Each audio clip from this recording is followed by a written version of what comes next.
வணக்கம் நண்பர்களே, விஜயபிரயாக் பேசுகிறேன். வெற்றியாளனுக்கும் தோல்வியாளனுக்கும் என்ன வித்தியாசம்? நாம் என்ன பண்ணிகிட்ருக்கோம்? நாம் வெற்றியாளனாக மாற போகிறோமா அல்லது நம்ம ஸ்டில் தோல்வியாளனாக தொடர போகிறோமா? ஃபஸ்ட் நம்ம எதை ப்ளேம் பண்ணுறோம்? பிஎன்சி கேம் சொல்லலாம், ப்ளேம் அண்ட் கம்ப்ளைண்ட் கேம். எதையாவது ஒன்று நம்ம ப்ளேம் பண்ணுறது, இவரால் தான், இவங்களால தான், கவர்மெண்ட்டால் தான், ஏதாவது ஒரு ரீசன். ரெண்டாவது, நமக்கு நாமே அக்கௌண்டபிலிட்டியாக இருக்கிறதில்ல, நமக்கு நாமே உண்மையாக இருக்கிறதில்ல, ஆனால் வெளியில் இருக்க எல்லாரும் நமக்கு உண்மையாக இருக்குன்னு நினைக்கிறது. மூணாவது, எந்த ஒரு ப்ரியாரிட்டியும் இல்லாமல் வாழ்ந்துக்கிட்டே இருக்குது. எந்த ஒரு கோலும் இல்லை, ஒரு பர்சனல் கோல் இல்லை, ஒரு ப்ரொஃபஷனல் கோல் இல்லை, ஒரு நிதி கோல் எதுவுமே இல்லை.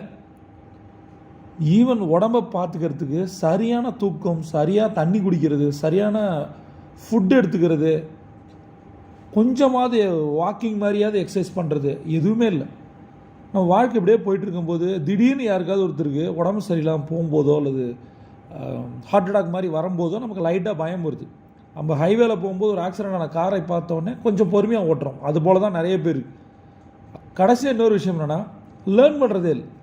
பட் சக்ஸஸ்ஃபுல் பர்சன் என்ன பண்ணுறாங்க, அவங்களே ப்ளேம் பண்ணிக்கிறாங்க. அவ்வளோதான், நான் பண்ணது தப்பு, accept the truth, accept the pain, accept the reality நான் சொல்லுவேன். அவ்வளோதான். ஆமாம், உண்மை.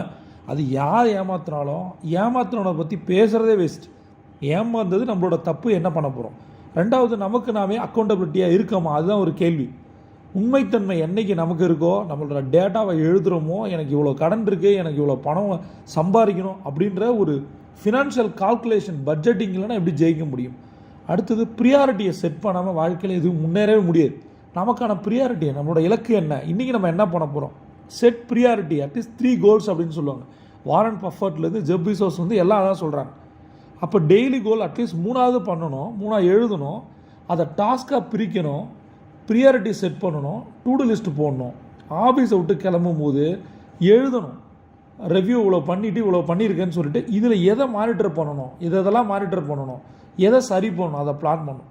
அடுத்தது, ஹெல்த் ரொம்ப ரொம்ப முக்கியம். முன்னாடி சொன்னேன், அட்லீஸ்ட்டு ஒரு நாளைக்கு ஒரு 10 நிமிஷமாவது வாக்கிங் போகணும். இது பேசிக்கான விஷயம்.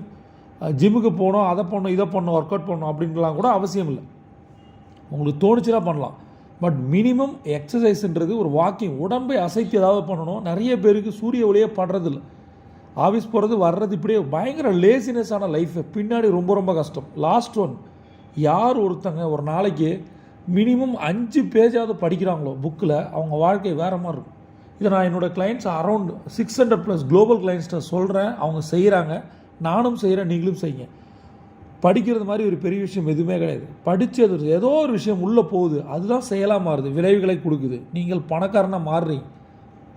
சொன்னதை ஹெட்செட் போட்டு கேளுங்க, அதை நோட்ஸ் எடுங்க, இம்ப்ளிமெண்ட் பண்ணுங்கள். பிரபஞ்சம் கொட்டி தர காத்திருக்கு. நீங்கள் ஒரு சாம்பியன். சியோண்டா.